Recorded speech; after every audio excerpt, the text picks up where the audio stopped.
มีอะไรอยากจะบอกน้องเอา ได้ใช่ไหม เสร็จแล้วเหรอลูก โอเค มาขึ้นมาลูก ครับ ฉันฆ่าเวลา สวัสดีครั ฉั บ นถ่วงเวลา ส ส วั วั ส ส ดี ดี ครั จ้า บสวัสดีครับสวัสดีครับสวัสดีครับ สวัสดีครับ สวัสดีครับสวัสดีครับ สวัสดีลูกสวัสดีนั่งก่อน สวัสดีครับ นั่งก่อน สวัสดีครับณนนท์ สวัสดีครับคุณโอครับ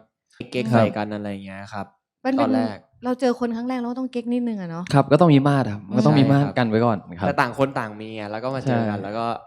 นั่นแหละก็เย ได้ผลเลย ได้ผลเลยจนมีชิมอนออกเป็นตัวกลางมาละลายพฤติกรรมให้มา ครับ ทำความรู้จักให้ว่านี่โอมนี่ณนนท์นะ เพราะนันนนท์ก็สนิทกับชิมอนรักชิมอนมากเหมือนกัน ใช่ครับใช่เลยครับ แล้วตอนแรกที่เห็นโอมอะรู้สึกยังไงกับโอมคะ ถ้ามันไส้ครับไม่รู้ดึงทำไมอยู่ดีเข้ากองมาเดินแบบเดินกลางๆ เดินแบบยืดอ่ะมันเดินยืดอ่ะไม่รู้จะอธิบายยังไงมันเดินแบบเดินกลางๆมาแล้วก็เฮ้ย อ๋อ ไม่คือ เฮ้ยชิมอนเฮ้ยอะไรอย่างเงี้ย คือผมอะรู้จักกับทุกคนเลย อืม ยกเว้นณนนท์ตอน มันคือถิ่นเราอะเนาะ มันก็ไม่เชิงณนนท์ก็รู้จักกับทุกคนเหมือนกันยกเว้นผม ใช่ ก็ใช่ไงก็คือ ใช่ แบบแล้วมีแปลกหน้าอยู่คนนึงอะ ใช่ ใช่ เออเราก็เลยต้องแบบรำแพนนิดนึงเนาะ ใช่ ใช่ ครับ ปกติเข้ามาอาจจะแบบว่าทักทุกคน5แต่วันนั้นขอทัก10ไว้หน่อย โชว์นิดนึงอย่างเงี้ย โชว์ แห นิ ละ ดนึง โชว์กลาง ขอ โชว์กลาง power นิดนึง เออได้ผลเลยก็คือคอมเมนต์กันนิดนึง ใช่ครับ ครับผม จนกระทั่งชิมอนรู้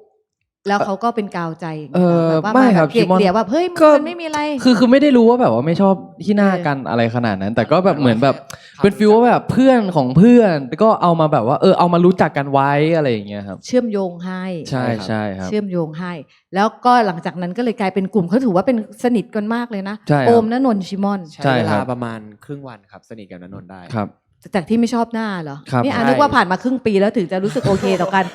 พวก ครั มัน บ ละลายกันแค่ครึ่งวันนะครับผม ไม่ เก่ง คือครึ่งเช้าตอนเจอครั้งแรกณนนท์เรียกผมว่าพี่โอมนะครั้ง ใช่ แรกสุด มันดูโตไงมันดูตัวสูงกว่าเราก็เลยแบบว่าเรียกพี่ไว้ก่อน เรียกพี่โอม อ่า เราเรียกพี่ไว้ก่อน เราก็ไม่ได้ สัม แบบ มา ว่า คารวะ ใช่เราก็ไม่ได้อยากให้คนมาว่าเราว่าแบบ เอ้ยอยู่ค่ายมันนานแล้วทำตัวเป็นรุ่นพี่ทำตัวเป็นเราก็ไหว้ไว้ก่อนอะไรอย่างเงี้ย เออ ครับ ด้วยความณนนท์กับชิมอนก็เป็นเพื่อนกันไง เขารุ่นเดียวกันดิ ก็ ไหม จริงๆก็เกิดปีเดียวกัน เกลี่ หม ย ด ๆ ค เน รั อะ บแค่เรียน อืม เรียนคนละปีกันเฉยๆแล้วพอผ่านไปครึ่งวันพอนั่งกินข้าวกันอ่ะณนนท์เรียกชิมอนว่าชิมอนแล้วจะให้เรียกผมว่าพี่ก็ไม่ใช่เรื่องก็เลยเรียกไอโอมเป็นไอโอม จากพี่โอมเป็นไอโอมภายในครึ่งวัน ครึ่งวันครับผมจำแม่นเลยเนี่ย อืมก็ แต่ แสด ก็ งว่า ดีนะเป็นเพื่อนกันแล้วก็ได้เป็นเพื่อนกัน แล้วพอตั้งศูนย์ใหม่แล้วอะแล้วรู้สึกแบบว่าอะไรที่เรารู้สึกว่าคนเนี้ยมันน่าจะไปด้วยกันกับเราได้อะคือแบบเปิดใจ เพราะว่าคนเรามันไม่แบบเปิดกันง่ายๆหรอกเนาะ ใช่ครับ จริงๆมันก็หลังจากนั้นอีกเยอะเลยครับเพราะว่ามันแบบว่ามันก็เป็นแค่แบบว่าพอคุยเป็นเพื่อนพอคุยกันได้อะไรอย่างเงี้ยพอเฮฮาในกลุ่มได้แต่แบบว่าเหมือนแบบบ้านอยู่ตรงข้ามกันอะไรอย่างเงี้ยครับแล้วแบบว่าช่วงเวิร์กช็อปแบ็คลิสต์อะไรอย่างเงี้ยผมก็ติดรถโอมไปด้วยอะไรอย่างเงี้ยแล้วก็แบบเหมือนท็อปิกที่เลือกที่จะคุยกันมันไม่ใช่ท็อปิกอะไรเลยนอกจากเรื่องงานเรื่องชีวิตเรื่องอะไรอย่างเงี้ยมันเลยช่วงเวิร์กช็อปแบ็คลิสต์ได้เห็น attitude อะไรบางอย่างของโอมแล้วก็ของเราเองที่มันแบบมันตรงกันอะไรอย่างเงี้ยครับ พอเจอกันทุกวันเนาะ ใช่ มันก็เริ่มได้เห็นแง่มุม ครั ข บ องเขา ในมุมของชีวิตวิธีการ อืม คิดของอีกฝ่ายหนึ่ง อืม กันมากขึ้นอะไรอย่างนี้ อะไรที่ทำให้เรารู้สึกว่า เอ้ยไอหมอนี่ใช้ได้เหมาะกับเป็นเพื่อนแท้ สำหรับผมรู้สึกว่าการที่ผมคุยอะไรกับนนท์แล้ว ใช่เราไม่ได้สนิทกันขนาดนั้นแต่ อืม คุณคุยกับผมจริง อืม ๆ คุยแบบคุยจริง ๆ คุยแบบแลกเปลี่ยนแบบว่าจริงใจกับเราว่าแบบเฮ้ยเราคิดแบบนี้ว่ากูคิดแบบนี้กูคิดแบบนี้ไม่ได้มาอารมณ์เหมือนพูดเพื่อจะอยากรู้จักหรือว่าแบบทำคะแนนหรือว่าอะไรเงี้ยแต่ฟีลแบบกูเพื่อนมึงอ่ะก็เพื่อนกันก็ไม่สนิทกันแต่แบบกูประมาณนี้นะอะไรอย่างนี้เหมือนแบบ จริงใจ จริงใจครับ คือฟังจริง ฟังจริง ๆ คุยกัน ๆ แชร์จริง ใช่ ๆ ถ้าอยากให้เม้นกูจัดให้ ใช่ ก็จะเม้นแบบคือไม่ได้เข้ามาเพื่อที่จะแบบว่ามารยาทสังคม ใช่ ครับ ใช่ ใช่ อืมมันเป็นคนจริง ซึ่งกันและกันก็เลยรู้สึกว่าคนเนี้ยเราค่อยๆไว้วางใจที่จะเป็นบัดดี้กับเขาในที่สุด ใช่ครับ แต่เขาในเซฟเฮาส์อะเนาะคนเขาดูแล้วก็เนี่ยในมิสเดอะแฟนนะที่อาถามทุกคนว่าแบบชอบเขาตรงไหนทำไมหลงรักโอมนะนนท์รักเขายังไงเขาหลายคนเนี่ยเขาเห็นจากในเซฟเฮาส์ว่าคู่นี้เนี่ยตีกันบ่อยมากก็เลยชอบก็แปลกๆเหมือนกันไม่รู้แหละ1 ใน 10 คนนี้แหละบอกว่าแบบชอบที่ตีกันโดยมากส่วนใหญ่เรื่องอะไร ทุกเรื่อง เรื่อง เกือบ เรื่อง ทุกเรื่องแหละ เรื่องเล็กๆน้อยๆอะครับ น้อยๆ เรื่องแบบทำไมมึงไม่ทำอันนี้ทำไมไม่ทำอันนี้อะไรอย่างเงี้ยครับ อืม ใช่แล้วเซฟเฮาส์มันเหมือนแบบมันคือเหมือนแบบใช้ชีวิตในบ้านอะไรอย่างเงี้ยมันเลยแบบมันจะมีบางอย่างที่แบบบางทีเราทำแล้วไอ้นี่แบบทำไมมึงไม่ทำวะอะไรอย่าง ไม่ เงี้ย ถู ครับ กใจกัน ใช่ คือเหมือนแบบพอได้อยู่ด้วยกันจริง ๆ แล้วมัน ต่างคนต่างคือมันอยู่ด้วยกันหลายวันอ่ะต่าง ใช่ คนต่างก็แบบมีความเป็นตัวเองออกมา อยู่กันนานๆ ใช่แล้ว ใช่ ด้วย ครับ ความที่ไลฟ์สไตล์ของเราสองคนก็ไม่ได้ตรงกันขนาดนั้น ก็เลยทำให้เรารู้สึกว่าเฮ้ยเรารู้สึกว่าทำไมนั้นควรจะทำอย่างนี้แต่มันไม่ทำวะ อืม โอมควรจะทำอย่างนี้แต่ทำไมโอมไม่ทำวะอะไรเงี้ยมันจะเกิดคำถามนี้ซึ่งกันและกันแล้วก็ทำให้เราตีกัน มันก็ขัดใจกันก่อน ขั ใน ดใจกัน เบื้องต้นนะเนาะแต่ที่มันทำให้ขัดใจก็ว่ามันแคร์ไง คือ ครับ ถ้ามันไม่แคร์คือแบบใครทำอะไรก็เรื่องของเขาแล้วเราไม่ได้แคร์เราก็จะไม่รู้สึกขัดใจ แต่เนี้ยมันก็ที่มันรู้สึกมันเป็นสิ่งที่บอกว่าเรา อาจจะ แค เพราะอายุใกล้กันเลยมั้งครับเลยแบบไม่สามารถใช้คนอื่นได้คนอื่นก็พี่หมดเลยอันนี้เพื่อนกันก็เอ้ยมึงทำอันนี้กับกูหน่อยอะไรอย่างเงี้ย อ๋อ ครับ ก็เลยแบบตีกันในรุ่นกันเองเพราะรุ่นอื่น ใช่ เป็น ครับ พี่ ใช่ครับ คืนไปตีกับเขาสิ ครับ ไม่ใช่อาจจะเป็นเพราะว่าเราสนิทกันมากกว่าแล้วก็รู้จักกันมาก ครับ แล้ว ผม สองคนนี้เวลาแบบแต่ละคนเนี่ย คนเรามันก็ไม่เหมือนกันนะมีความแตกต่าง ถ้าเกิดว่ารู้สึกว่าขัดใจแล้วต้องการที่จะเกลี่ย ใช้วิธีไหนในการเกลี่ย คือเรารู้ทางเขาเขารู้ทางเราอ่ะ อืม แรกๆครับ ผมเลือกที่จะไม่เกลีย ไม่เกลี่ย แรกๆเลยตอน มัน ที่ ก็ร้าวดิ ใช่ตอนแรกๆที่ได้เริ่มร่วมงานกันอ่ะ เหรอ ผมเป็นคนตรง ผมเป็นคนพูดแต่ อ่ากั กับณนนท์ผมจะเลือกไม่พูด อ๋อ เพราะผมรู้สึกว่าผมพูดไป อืม ผมจะโดนมองกลับมา อ๋อ ผมก็เลยเลือกที่จะไม่พูดแล้วเลือกที่จะเปลี่ยนตัวเองแทน แบบ อ๋อเราปรับที่เราแล้วล่ะ ใช่เลือกที่จะแบบยังไม่พูด อันนี้ไม่ได้ผิดที่ณนนท์นะเลือกที่จะไม่พูดเอง อืม รู้สึกว่าถ้าพูดไปเดี๋ยวมีปัญหาแน่เลยอะไร ลอง เงี้ย ปรับดูก่อน ล สิ องปรับดูก่อนสมมติว่าณนนท์ไม่ชอบให้ผมทำแบบนี้ อืม ผมก็จะไม่ทำแต่พอนานๆไปผมรู้สึกว่า มันไม่เป็นตัวเองอ่ะ อืม มันไม่สบายตัวเลยเลือกที่จะพูดไปเลย อืม พูดตรงๆ แรกๆก็พูดแล้วก็ตีกันหนัก อืม แรกๆเหมือนแบบอยู่ดีๆก็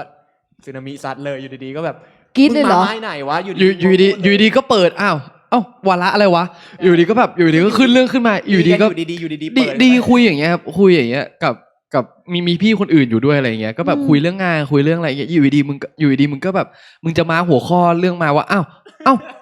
เปลี่ยนท็อปิกเฉยแล้วอ้าวกู เพราะวันนั้นใช่ระเบิดไง ใช่ หลังจากที่ มันก็ถึงจุดของมันแหละอะไรอย่างเงี้ย เพราะว่าสิ่งหนึ่งก็คือเขาอะไปปรับมาก่อน คือคนนี้คือปกติเนี่ยถ้ามีอะไรแบบอึดอัดไม่ได้ รู้สึกว่ากูไม่สามารถทำให้มึงได้ คือจะพูดเลย แต่กับณนนท์เลือกที่แบบว่าเฮ้ยลองปรับให้มันก่อน ใช่เพราะว่าผมจริงๆผมอยากพูดกับณนนท์นะเพราะผมจะพูดกับทุกคนแต่รู้ ทำไมอะ ผม ทำไม ไม่อยากมีปัญหากับณนนท์ อืม ผมไม่อยากทะเลาะกับณนนท์เลย เหมือนงูเหลือมแพ้เชือกกล้วยนะลูก คือมันแพ้ทางคือแบบว่ามันก็เป็นกับใครต่อใครเราจะมีวิธีนึงแต่กับอีกคนนึง จะเป็นอีก คือ แบบ กูไม่รู้กูก่อทำกรรมทำเข็นอะไรกับมึงมาหรือเปล่าเนี่ย เราจะลองมาปรับที่ตัวเราก่อน ใช่ครับ นันนนท์มีตะบะนี้ที่โอมทำให้ ก็คือมันคือความแคร์แต่ไม่ใช่ว่าคนเราที่เราพูดกับคนอื่นตรงๆ ไม่ใช่เราไม่แคร์นะ แต่ว่าเราเลือกวิธีจัดการ วิธีการ อีก ไม่ แบ เหมื บ อนกัน บอกไม่ถูกอ่ะเนาะ ครับ อืม ของผมประมาณนี้ครับ ของผมประมาณนี้แล้วณนนท์น่ะ สมมติว่า ครับ ถ้าแบบเฮ้ยมันทำอะไรของมันวะ มันก็จะมีเรียกว่าอะไรเดียผมจะแบ่งถ้าสมมุติว่าอันไหนมันเป็น อันนี้ไม่ได้ว่านะอันไหนมันเป็นสันดานของมันอะ เราก็จะไม่สามารถเราจะรู้สึกว่าไม้แข็งว่ะ ทำยังไงก็แก้ไม่ได้หรอกอันเนี้ย งั้นเราต้องยอมรับในข้อเสียของมันให้ได้ อ่า แต่ถ้าไหนสมมติว่ามันแบบเอ้ยทำไมกูไม่เคยเห็นมึงเป็นอย่างนี้เลยแล้วมาอยู่ดีช่วงนี้มึงมาเป็นวะเราก็จะ อ่า เตือนมันว่า เราก็จะพูดตรงๆเหมือนกันว่าเอ้ยมึงอย่างนี้มันไม่ได้ อย่างนี้มันไม่ได้นะ อย่างนี้มันกูว่าไม่โอเคอะไรอย่างเงี้ยครับ ใช่ คือเราจะห้ามหมาโกลเด้นไม่ให้ล่าเริงไม่ได้ ถูกไหม ครับ จะไม่ให้แบบว่ามาเงิบอะไรไม่ได้นี่มันแล้วเราจะก็เช่นเดียวกันถ้าเราเห็นแบบนี้คือหมายว่า เป็นตัวตนของเขา ใช่ใช่ ที่มันไม่มีความจำเป็นอะไรที่จะต้องไปเปลี่ยน ใช่ครับ เรายอมรับเลย ใช่ คนนี้เขายอมรับเลย ครับ แต่ถ้าเฮ้ยโอมมันมาดีๆของมันอ่ะ อืม อยู่ดีๆเซเบ้อยู่ดี ใช่ ๆแบบออก บาง นอ อก ย่าง ทาง บางอย่างอะไรอย่างเงี้ย เราพูด ครับ อันนี้ก็คือวิธีเป็นผู้ใหญ่มากเลยเนาะนี่อยากให้เอาสมุดจดขึ้นมาจดเลยอะจะได้เอาไปปรับใช้เพราะว่าหลาย ๆ อย่างอะคนสองแบบแต่ละคนคืออาจจะบอกให้ว่าสองคนนี้มันจิตใหญ่แบบหมายความว่าเป็นแบบพวกที่มีกำลังของใจมีความสามารถมีมุมมองมีความคิดที่จะแบบฉายแสงได้เองอะส่วนใหญ่อะมันก็ต้องฉายเดี่ยวอะถ้าอย่างนั้น แต่เนี่ย จิตใหญ่ๆฉายแสงสองอันน่ะมาอยู่รวมกันโดยที่ไม่ระเบิดไม่แตกหัก มันจะต้องมีวิธีการ บางอย่าง บางอย่าง ใช่ แต่สำคัญหนึ่งอย่างที่เราได้เห็นคือแคร์ที่จะทำให้รู้สึกว่าเราทำอย่างเงี้ยกับคนคนนี้ต่างกับคนอื่น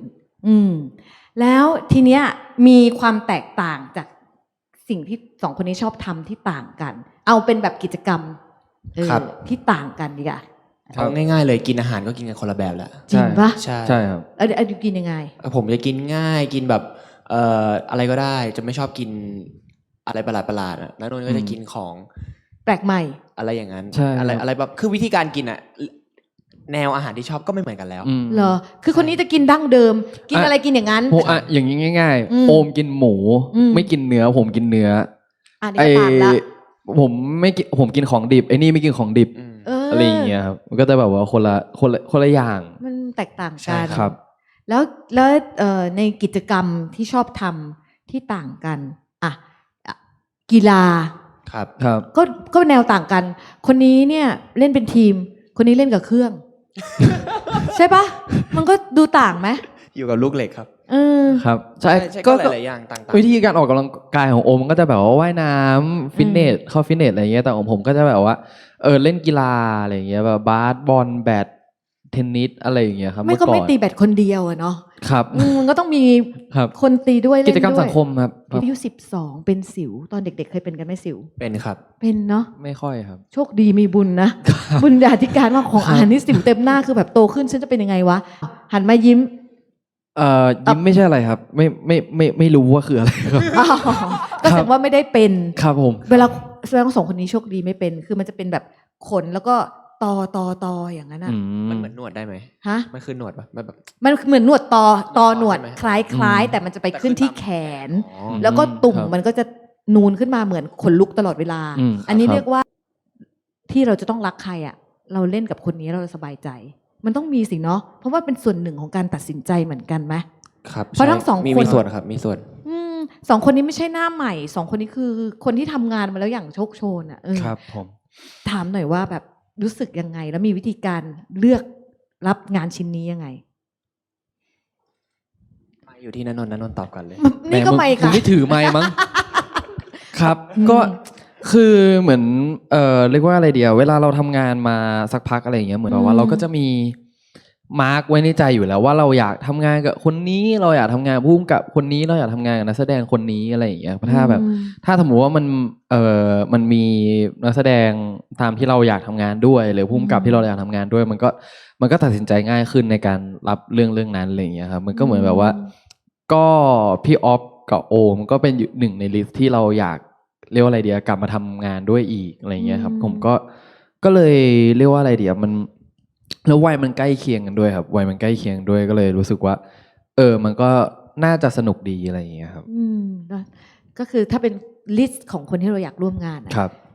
เราไว้ใจอยู่แล้วอะว่ามัน ครับ จะต้องออกมาเป็นยังไง ใช่ เราเห็นปลายทางอยู่แล้ว ครับ ก็เลยแบบเฮ้ยโดดลงมาเล่นได้เลยสบา ใช่ ย ครับ แล้วพี่โอม ผมมีอะไรอยากเล่านิดนึงครับ อืม ผมเพิ่งตัดสรุปเรื่องนี้ได้ไม่นานมานี้ เรื่องอะไร เหมือนแบบนั่งรีแคปตัวเองไปเรื่อยๆนั่งคุยกับตัวเองทุกๆวันจนมีวันหนึ่งมีเรื่องนี้เด้งขึ้นมาในหัว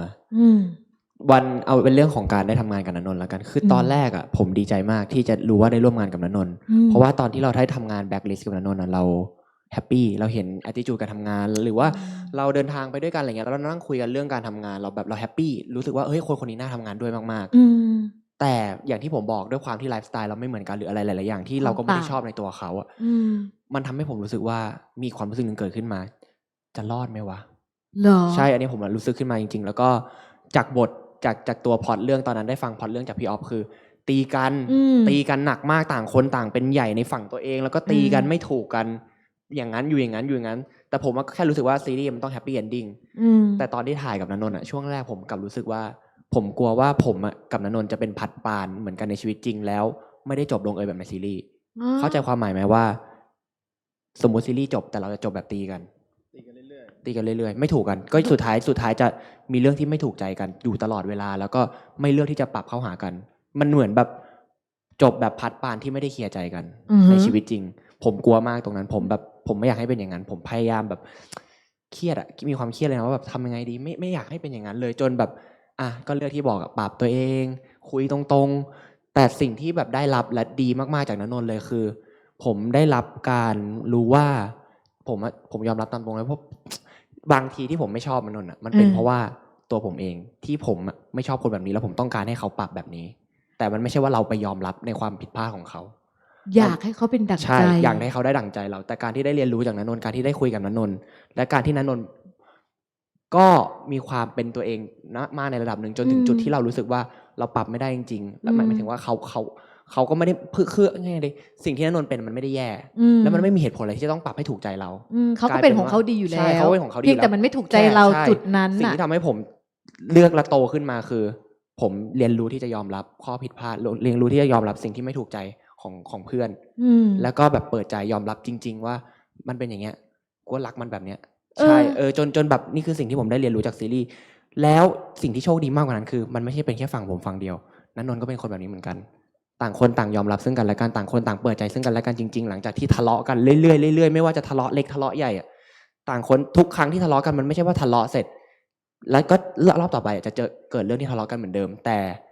ทะเลาะเสร็จครั้งต่อไปที่ทะเลาะกันมันไม่ใช่เรื่องเดิมมันจะเป็นพอยต์ใหม่ๆเพราะว่าทุกครั้งที่ทะเลาะกันเราจะได้เรียนรู้อะไรซึ่งกันและกันแล้วต่างคนต่างเอากลับไปคิดต่างคนต่างยอมรับต่างคนต่างแก้ไขปรับปรุงจนเนี่ยมีทุกวันนี้ผมดีใจมากอันนี้ผมเพิ่งแบบแบบนึกขึ้นคุยกับตัวเองเรื่อยๆอะไรเงี้ยเวลานึกถึงซีรีส์แล้วก็แบบหันไปดูบรรยากาศว่าทำไมวันนั้นเนี่ยไม่รอดแน่เลยว่ะโอมณนนท์เนี่ยแม่งดีนะได้ทำงานกับณนนท์มันเก่งณนนท์กูอยู่กับมึงไม่ได้อ่ะแต่มาวันนี้แบบเฮียรักชิบหาย ใช่แบบมันกลายเป็นอย่างนั้นนะครับ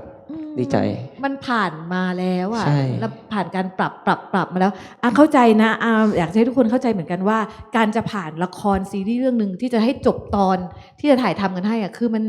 มันยากมันผ่านอุปสรรคต่างๆมันเห็นต่างมันเห็นตรงกัน เยอะหลายเห็นต่างก็เยอะ แล้วก็มันก็บางสิ่งบางอย่างที่มันจะขัดใจมันก็จะมาก แต่สิ่งหนึ่งก็คือเหมือนณนนท์ตอบตอนแรกแล้วว่า ก็คือถ้ามันเป็นสันดานอ่ะแล้วพอยอมรับเป็นไงสบายใจชีวิตดีขึ้นมากแล้วอยู่กับคนเนี่ยมีความสุขจริงเราแฮปปี้ที่เฮ้ยวันนี้จะได้เจอเอาจริงนะเจอกันทุกวันมันควรเบื่อหน้ากันนะแบบเจอกันทุกวันอีกแหละแต่ทุกวันนี้ทุกครั้งที่จะได้เจอแบบคิดถึงอ่ะอยากเจอแบบดีใจวันนี้ได้มาทำงานกับมึงอะไรเงี้ยพรุ่งนี้พรุ่งนี้ไปไหนนะโอเคเจอกันพรุ่งนี้มันเป็นฟีลลิ่งอย่างเงี้ยมันเป็นพลังงานในแต่ละวันมันดีเข้าใจความหมายปะกูเข้าใจแต่เมื่อกี้กู หัวกูเปลี่ยนพอยต์ไปนิดนึงว่าพรุ่งนี้ไปไหนนะพรุ่งนี้กูไปไหนวะ ไม่ดิหมายถึงว่าเวลา เล่าเฉยๆไม่ได้ถามเล่า สมมติคือเข้าใจกูเข้าใจว่ามึงควรจะสื่ออะไร แต่กูแค่ พอมึงถามว่าพรุ่งนี้กูไปไหนกูก็คิดว่าพรุ่งนี้กูมีทำอะไรวะพรุ่งนี้เจอมันปะวะอะไรอย่างเงี้ยยกตัวอย่างให้เฉย ครับผม ไม่ได้ขอดูตารางงานครับผมครับ ใช่มันเป็นอะไรที่แบบว่าแทนที่จะเบื่อเนี่ยณนนท์กับปราณเหมือนหรือต่างกันยังไงในมุมมองของโอมณนนท์กับปานเหมือนหรือต่างกันยังไงณนนท์พูดเก่งกว่าปานเนาะปานเก็บคำไม่ได้พูดเพ้อเจ้อแบบนุกนานน่ะนุกนานดูแล้วเพลิดเพลิน alert กว่ามีในตอนนี้นะมี energy มากกว่าตัวปานจะขึมนิดนึงปานจะขึมปานจะมีโลกส่วนตัวมากประมาณนึงเหมือนกันเหรอต่างกันเหรอเราก็ต้องคิดแล้วก็ปานเป็นคนที่เลือกจะเก็บเลือกจะไม่พูดเลยเลือกจะเอาทุกอย่างกดไว้กับตัวเองแต่ณนนท์ไม่ได้เป็นแบบนั้นคือณนนท์ก็มีเรื่องส่วนตัวแหละมีปัญหาของตัวเองแต่ณนนท์ไม่ได้เก็บขนาดปานบางอย่างที่ณนนท์ไม่ไหวหรือณนนท์ไว้ใจหรือณนนท์รู้สึกว่าอยากแชร์อยากให้มีคนอยู่ข้างๆเขาเลือกที่จะปล่อยออกมาเลือกที่จะพูดออกมาให้เราฟังเปิดมากกว่าปานใช่เพื่อที่จะคือปานมันพยายามอยู่กับตัวเองใช้ตัวเองในการฮิวตัวเองแต่ณนนท์มีความใช้สังคมรอบข้างที่อยู่ด้วยกันมีความเป็นมนุษยสังคมมากกว่าปรับเก่งใช่อะไรประมาณนี้ครับนี่คือความต่างแล้วสำหรับตัวคุณเองรู้สึกว่าคุณต่างจากปราณยังไงต่างเยอะเหมือนกันครับเพราะว่าปราณมันจะมีความแบบมันจะมีความอย่างที่โอมบอกมันจะอยู่กับตัวเองถ้าส่วนใหญ่อะไรเงี้ยมันจะอยู่ตัวเองแล้วแบบว่านี่ทำหน้าปราณเลยนะเมื่อกี้หน้าคิดเป็นมันเป็นคนแบบเป็น OECD มันเป็นแบบมันเป็นเรียกว่าอะไร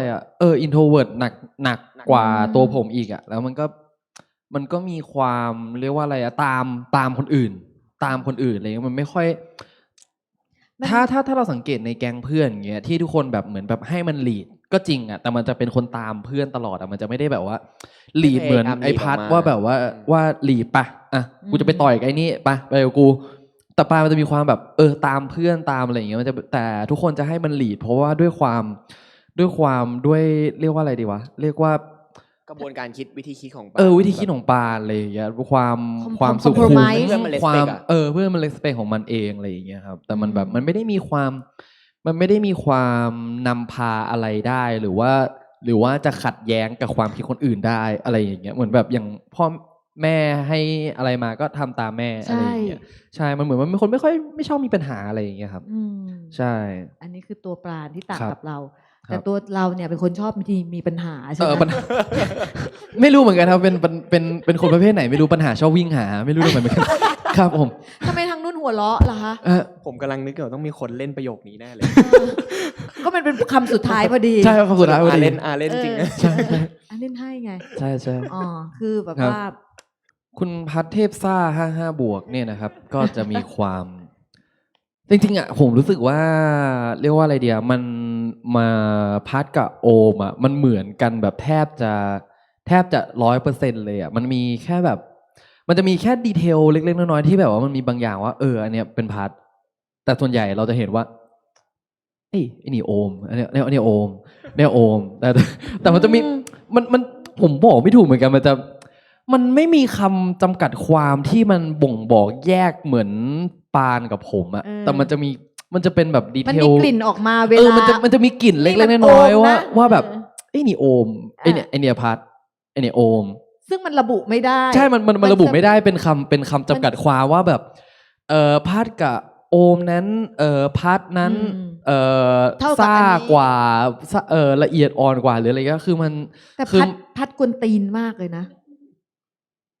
พอๆกันฮะมัน เหรอคะ พอๆกัน โอเค ครับพอๆกันก็ ความ โอมกวนแบบ ความ นั้นเลย อ่ะอย่างหนึ่งผมนึกออกแล้วอะไรที่ไม่เหมือน อืม ความซกมกของซึ่งจริง ๆอ่ะไอ้ พัดอะเละมากเลยนะ ใช่ ตื่นก็สายไม่ พัด ไม่ทัน พัดเนี่ยจะเป็นพัดมันจะมีความซกมกแบบความซกมกแบบสกปรกอ่ะ อืม มันไอ้นี่แต่ตัวตนไอโอมันจะเป็นคนแบบ มันจะเป็นคนชอบเล่นสกปรกก็จริงอ่ะแต่มันไม่ได้เป็นคนสกปรกอ่ะ เป็นคนเนียบที่จริงแล้วเนี่ยเป็นคน จ สะ ริงๆมัน อาดสะอาด มัน เนียบ จริงๆมันเป็นคนสะอาดมากเลยนะ อืม มันแบบว่ามันแบบชอบทำอะไรเหงื่อออกนิดนึงมันต้องได้อาบน้ำแล้วอ่ะ ตายแล้วอยู่ใกล้ๆจะช่วยอาบ ใช่ ให้ มันต้องได้อาบน้ำแล้วอะไรอย่างเงี้ยมันต้อง อืม หรือว่าแบบการ ไม่เหมือนพัดนะอันนี้นะ ใช่ไม่เหมือนพัดอย่างแบบความเจ้าระเบียบของในห้องหรือความผ้าปูมันต้องตึงอะไรอย่างเงี้ยมันก็ไม่เหมือนพัดแล้วอะไรอย่างเงี้ยครับ คือตัว ใช่ โอมไม่อาจนอนห้องซกมกแบบห้องพัดได้ ชีวิตโอมต้องอยู่แบบปราณซึ่งเรียบแบบ ครับ แบบนั้น ใช่ ด้วย ถ้าชีวิต ซ้ำโอ ชี ม วิต อ่ะ อมจะอยู่แบบนั้น อืม ก็เลยมีบางอย่างที่ผมรู้สึกว่าเฮ้ยความปานมันเหมือนเราเลยนะ อย่าง อืม ฉากแรกสุดเปิดเรื่องมาเลยที่ปานนั่งจัดดินสอสีอะ อื ถ้าผมมีกล่องดินสอสี เรียง ผมก็จะทำแบบนั้น ตายแล้ว ในชีวิตจริงนะ จริงปะ เพราะถ้าสีไม่เรียง ผมจะหงุดหงิดมากเลย น่ากลัวมาก อะไรอย่างนั้นเลยอะครับ จัดโทน แต่ในพัดจะไม่เป็นแบบนั้นเลยพัดจะแบบ อะไรก็ช่าง สีแม่งหายไป3-4 แท่งมันยังไม่เป็นไรเลย ไม่มีสีด้วยมีปากกาแท่งเดียว อะไรอย่างนั้น เละมากอ่ะ ใช่ ใช่ครับ อันเนี้ยคือความต่าง แล้วสำหรับตัวเองล่ะ ที่อมมองตัวเองกับพัดต่างกันอ่ะ เหมือนกับณนนท์เลยครับ อืม แต่ว่าในความที่ผมมองว่าต่างลึกๆเลยของพัดคือ อืม ผมว่าพัดสุดท้ายแล้วพัดยังมีกรอบบางอย่างของตัวเอง อือหือ ไม่ว่าจะเป็นเรื่องกรอบของความรู้สึกที่กูก็ชอบปานมานานแล้วแหละ แต่ไม่ก็เล่นตัวทำตัวแบบไม่ชอบไม่รู้กูชอบอิงมั้งหรือว่าที่บ้านมาให้เป็นแบบนี้ พัดก็เลือกที่จะเป็นแบบนี้ แต่ซึ่งอันเนี้ยมันไม่เป็นกับตัวผมเลย ผมในชีวิตจริงผมเป็นคนที่ฉีกทุกกฎตามที่ตัวเองอยากทำแค่ไม่ผิดศีลธรรมอะไรเงี้ยเพราะอะไรที่ผมได้เรียนรู้ได้ลองผมจะอยากทำหมด แล้วผมก็จะพุ่งตรงแบบโจงๆเข้าไปเลยอะไรเงี้ยชัด แต่ว่าพัดมันบางทีมันเลือกที่จะไม่ยอมรับความรู้สึกตัวเอง ใช่ ในบางจังหวะ เอาตามที่แบบว่าเขาว่ากันมา เส้นนี้เขาขีดกันมา ประ พัด มาณ มัน หนึ่ง เดิน ประ แบ มา บ ณหนึ่ง นั้น แต่แค่การแสดงออกเหมือนว่าไอ้พัดไม่ได้เดินตามเส้น แต่ลึกๆแล้วมันเดินตามเส้น ใช่ มากกว่าปานอีก อืม ใน จริ บางจังหวะ แต่แสดงออกแบบโนสนโนแค ใช่ ร์แต่จริงๆแล้วคือแคร์เยอะ ใช่ แคร์แหละก็แบบเก็บกีตาร์ให้เขา